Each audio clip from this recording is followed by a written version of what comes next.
नमस्कार। आप सुन रहे हैं द बॉलीवुड रेडियो और मैं हूं आपके साथ आकाश। दोस्तों, आज किस्सा रेखा का है। रेखा के साउथ से बंबई पहुंचने का किस्सा, हिंदी फिल्म इंडस्ट्री में शुरुआत का किस्सा, सब कुछ नए सिरे से शुरू करने का किस्सा। एक बार रेखा ने एक इंटरव्यू में कहा था कि बंबई एक जंगल जैसा था जहां मैं खाली हाथ बिना किसी हथियार के आ पहुंची थी।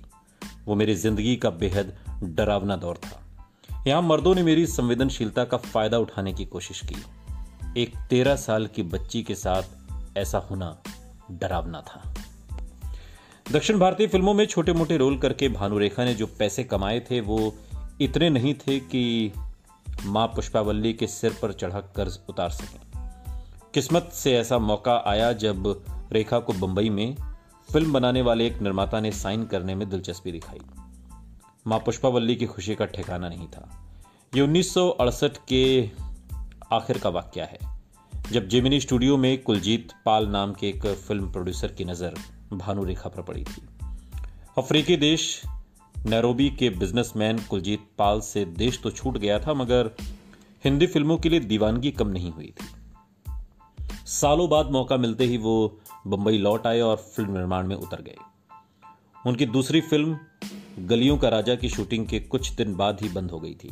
दरअसल झगड़ा फिल्म के लीड स्टार और निर्देशक के बीच था। फिल्म में राजकुमार, हेमा मालिनी और मुमताज काम कर रहे थे। कुलजीत के सब्र का बांध टूट चुका था। वो स्टार के नखरों से तंग आ चुके थे और उन्होंने फैसला किया कि छोटे स्टारों या नए कलाकारों के साथ ही फिल्म बनाएंगे। उन्होंने अंग्रेजी क्लासिक किंग सोलोमन्स माइंस देखी थी। उन्होंने फैसला किया कि उसी कहानी पर वो हिंदी में फिल्म बनाएंगे। फिल्म का नाम था अनजाना सफर। 2 हीरो वाली फिल्म के लिए दिमाग में पहला नाम आया बिस्वजीत का। बिस्वजीत उन दिनों जेमिनी स्टूडियो की हिंदी फिल्म पैसा या प्यार की शूटिंग मद्रास में कर रहे थे। कुलजीत उनसे मिलने वहीं जा रहे थे और कहानी सुनकर बिस्वजीत ने फौरन हाँ कर दी। हीरोइन के लिए किसी ने कुलजीत को वहीं दक्षिण की हीरोइन वाणीश्री के बारे में बताया। वाणीश्री से कुलजीत की मुलाकात उनके मेकअप रूम में हुई और बातें शुरू ही हुई थी कि तभी कुलजीत की नजर मेकअप रूम में कोने में बैठी एक मोटी सांवली लड़की पर पड़ी। उसकी प्लेट खाने से भरी हुई थी और वो जल्दी जल्दी खा रही थी। कुलजीत ने उस लड़की के बारे में पूछा तो पता चला कि वाणीश्री के साथ फिल्म में सेकंड लीड कर रही ये लड़की मद्रास की सीनियर एक्ट्रेस पुष्पावल्ली की बेटी है। नाम भानुरेखा गणेशन। वाणीश्री से बात करते हुए ही कुलजीत की नजरें बार बार भानुरेखा की तरफ मुड़ जाती। उनके चेहरे पर उन्हें अल्हड़ता के साथ एक अजीब सा बिंदासपन नजर आ रहा था। वो इस तरह खा रही थी जैसे उन्हें दुनिया में किसी बात की फिक्र ही ना हो। उसी शाम कुलजीत पुष्पावल्ली के घर में बैठे थे। कुछ ही मिनटों में अजीब सा मेकअप किए कांजीवरम साड़ी में लिपटी रेखा सामने अपने कमरे से निकल कर आई। कुलजीत ने अंग्रेजी में पूछा, क्या तुम हिंदी बोल सकती हो? नो, रेखा ने फौरन जवाब दिया। पुष्पावल्ली किसी भी कीमत पर बेटी को हीरोइन बनाने का यह मौका गंवाना नहीं चाहती थी। वो बोली, बेटी की याददाश्त बहुत अच्छी है। अगर आप उसे किसी भी भाषा की लाइनें लिख कर दे दें तो वो फौरन याद करके बोल सकती है। टेस्ट करने के लिए फौरन कुलजीत ने कुछ लाइनें हिंदी में बोली जिन्हें रेखा ने रोमन लिपि में लिख लिया और याद करने के लिए अपने कमरे में चली गई। कुलजीत ने अपनी चाय खत्म की ही थी कि रेखा कमरे से निकली और बड़े आत्मविश्वास के साथ कुलजीत की दी हुई लाइनें हिंदी में बोलने लगी। सतीश, अब वो दिन आ गया है जब तुम्हारे और मेरे बीच में एक फूलों का हार भी नहीं होना चाहिए। हमारे 2 जिस्म और 2 जान एक होनी चाहिए। लाइनें बेहद बकवास थी, लेकिन कुलजीत को यकीन नहीं हो रहा था कि इस तमिल लड़की ने कुछ ही मिनट की तैयारी के बाद इतने बढ़िया तरीके से उन्हें बोला था मानो बचपन से हिंदी बोल रही हो। जब मैं इस सांवली मोटी लड़की से मिला उस समय वो एक दक्षिण भारतीय फिल्म में छोटा सा रोल कर रही थी, लेकिन मेरा दिल कह रहा था कि वो स्टार बन सकती है। उसी रात मैं उसकी मां पुष्पावल्ली से मिला और उनकी बेटी को 5 साल के कॉन्ट्रैक्ट पर साइन किया।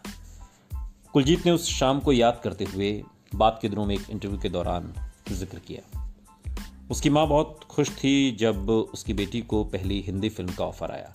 वो भारी कर्ज में डूबे हुए थे। उसकी माँ मुझसे पैसे मांगती रहती। वो कहती, काबुली वाला मेरे पीछे पड़ा है। बाद में मुझे पता चला कि वो किसी पठान के बारे में बात कर रही है जो ब्याज पर कर्ज देता है। रेखा ने भी उस वाक्य को याद करते हुए बाद के दिनों में कहा कि जब मुझे हिंदी फिल्मों का ऑफर आया तो मेरी माँ ने कहा कि ये सुनहरा मौका तो है ही, हमें इस पैसे की भी बहुत ज़रूरत है, सख्त ज़रूरत है, और इसलिए फिर मैं हिंदी फिल्मों में काम करने को तैयार हो गई। फैसला हो चुका था। इसी के साथ रेखा का अनजाना सफ़र शुरू हो चुका था। ये सफ़र तो उन्हें सीधे हिंदी सिनेमा के गलियारों तक ले जाने वाला था। सफ़र बिल्कुल दरवाजे पर खड़ा था जहां से शुरू होना था। साल 1969 में 14 साल की भानु रेखा बंबई पहुंची। हिंदी सिनेमा में भी बदलाव की बयार चल रही थी। फिल्मकारों को नई कहानियों, नई प्रतिभाओं, नए फैशन ट्रेंड और नए चेहरों की तलाश थी। सितारों की पुरानी पीढ़ी अपनी पारी खेल चुकी थी और दर्शकों को भी मानो नए सितारों का इंतजार था। इस साल 1969 की सबसे बड़ी घटना थी राजेश खन्ना की आराधना। वो हिंदी सिनेमा के पहले सुपरस्टार बने और अगले 3 साल तक एक के बाद एक कामयाब फिल्मों की धमक से इंडस्ट्री के सारे स्टार्स को धुंधला कर गए। जहां तक एक्ट्रेस का सवाल था, 1950 और 1960 के दशक के नेचुरल लुक को पीछे छोड़कर अब नए कॉस्ट्यूम, भारी भरकम हेयर स्टाइल और नए अंदाज के मेकअप का चलन सामने आ गया। शर्मिला टैगोर, वहीदा रहमान, आशा पारेख, सायरा बानो और मुमताज इस दौर के स्टार थे जिनका सिक्का खूब चल रहा था। मगर निर्माताओं को हमेशा नए चेहरों की तलाश थी जिनके सहारे वो कम बजट में नई कहानियां कह सकें। ये वो साल था जब एक लंबा पतला सा लड़का हीरो बनने का सपना लेकर फिल्म इंडस्ट्री में दाखिल हुआ। उसका खूब मजाक उड़ाया गया। फिर इस लड़के को लेखक निर्देशक ख्वाजा अहमद अब्बास ने अपनी फिल्म सात हिंदुस्तानी में एक अहम रोल दिया। फिल्म बॉक्स ऑफिस पर बुरी तरह पिट गई, लेकिन इस अभिनेता को बेस्ट डेब्यू का राष्ट्रीय फिल्म पुरस्कार मिल गया। इस अभिनेता का नाम था अमिताभ बच्चन। कमरा number 115, Ajanta palace, hotel Juhu. ये बंबई में भानु रेखा का पहला घर था। पहली फिल्म की शूटिंग खत्म होने तक रेखा को यहीं रहना था। सारा खर्च फिल्म के निर्माता के जिम्मे था। यही नहीं, कुलजीत पाल ने एक कॉन्ट्रैक्ट भी तैयार कर लिया जिसके मुताबिक भानु रेखा उनकी और उनके निर्माता भाई शत्रुजीत पाल की 4 फिल्मों में काम करेंगी। ये सारी फिल्में 5 साल के अंदर शुरू हो जाएंगी। अनजाना सफर के लिए भानु रेखा की फीस 25,000 रुपए होगी और फिर हर अगली फिल्म में उनकी फीस में 25,000 रुपए और जुड़ते जाएंगे। किसी भी नजरिए से एक बहुत अच्छी शुरुआत थी। पाल भाइयों को टॉम बॉय सरीखी भानु रेखा में जरूर कुछ खास नजर आया होगा। उस दौर में उनका सबसे बड़ा टैलेंट यही था कि वो बिना सोचे समझे जो दिल में आता था बड़ी ईमानदारी से बोल देती थी और उसका उनकी कमाल की याददाश्त जिसके बल पर वो फटाफट एक ऐसी भाषा में डायलॉग याद कर लेती थी जिसका उन्हें बिल्कुल ज्ञान नहीं था। इस दौर में इंडस्ट्री में दबी जुबान में लोग कहते रहे और कई फिल्म मैगजीन्स में भी ये बातें छपी कि रेखा का शोषण भी हुआ, लेकिन इस बात का कोई सबूत कभी सामने नहीं आया। हकीकत ये थी कि रेखा को एक साथ कई फिल्मों के लिए साइन कर लिया गया था। यह अपने आप में उस दौर में बहुत बड़ी बात थी जो किसी के गले नहीं पच रही थी। मां पुष्पावल्ली का चेहरा खुशी से चमक रहा था। अब कर्ज उतर जाएगा, घर में पैसे भी आने लगेंगे और फिर उनके दिल के किसी कोने में शायद ये जज्बात उमड़ आए कि बंबई फिल्म इंडस्ट्री में स्टार बनने का जो ख्वाब उसने अपने लिए देखा था शायद उसकी बेटी की किस्मत में हो। सब खुश थे सिवाय रेखा के। सब कुछ इतनी जल्दी हो रहा था कि रेखा के पास सोचने समझने का वक्त ही नहीं था। वो अपना शहर छोड़कर बंबई तो आ गई थी मगर दिल ही दिल में बेहद घबराई हुई थी।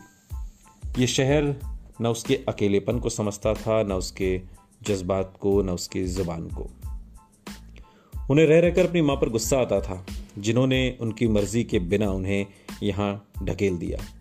फिर ये सोचकर अपनी बेचैनी कम कर लेती कि जब काम शुरू होगा तो सब ठीक हो जाएगा। बंबई एक जंगल जैसा था जहां मैं खाली हाथ बिना किसी हथियार के आ पहुंची।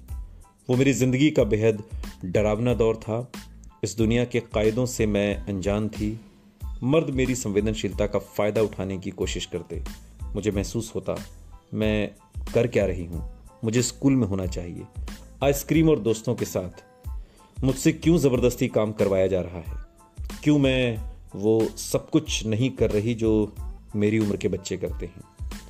हर एक दिन मैं रोती क्योंकि मुझे वो खाना पड़ता था जो मैं नहीं खाना चाहती थी।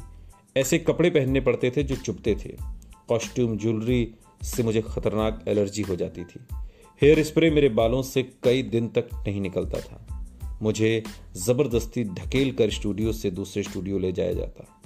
एक 13 साल के बच्चे के साथ ऐसा होना वाकई डरावना था। सालों बाद उन दिनों को याद करते हुए रेखा अपने एक इंटरव्यू में कहती हैं, वो सुपरस्टार जेमिनी गणेशन की अवैध संतान है। इस ताने ने बंबई फिल्म इंडस्ट्री में भी भानु रेखा का पीछा नहीं छोड़ा था। उनके पिता अब भी साल में 10 फिल्में कर रहे थे। अब तो वो मीना कुमारी, वैजंती माला और किशोर कुमार जैसे स्टारों के साथ हिंदी फिल्मों में भी नजर आने लगे थे। इस शहर में अपने शुरुआती दिनों में ही उन्होंने समझ लिया कि मर्द चाहे मद्रास के हों या बंबई के, फितरत सबकी एक सी होती है। हर कोई उनकी और अम्मा की कहानी जानता था। सब उसका फायदा उठाना चाहते थे, मानो उनकी पिछली जिंदगी ने सबको उनके साथ कुछ भी करने का लाइसेंस दे दिया हो। हर फिल्म का ऑफर किसी समझौते में लिपटा हुआ आता। हर नज़र जो उन पर मेहरबान होती उसमें साफ साफ दिखाई दे जाता कि 14 साल की भानु रेखा उनके लिए वो मौका है जिसे वो हाथ से नहीं जाने देना चाहते। उनके बिखरे हुए बचपन, बेमानी रिश्तों और टूटे अरमानों से किसी का कोई मतलब नहीं था। वो सिर्फ एक लड़की थी जिन्हें एक लड़की होने की कीमत चुकानी थी। लेखक और पत्रकार जेरी पिंटो ने फिल्म इंडस्ट्री को बरसों तक कवर किया। वो बताते हैं कि रेखा के पूरे सफर को ऐसे बयां किया जा सकता है कि एक बच्ची जो बॉलीवुड में आई, जिसका निर्माताओं और फिल्म स्टारों के हाथों बार बार शोषण हुआ, वो खुद कई बार ऐसी बातें बता चुकी है जब लोग उन पर हंसते थे और उनका मजाक उड़ाते थे। बचपन के ऐसे अनुभवों को भूलना आसान नहीं। ये किसी भी इंसान के दिलो दिमाग पर गहरा असर डालती है, बहुत गहरा। सुनते रहिए द बॉलीवुड रेडियो, सुनता है सारा इंडिया।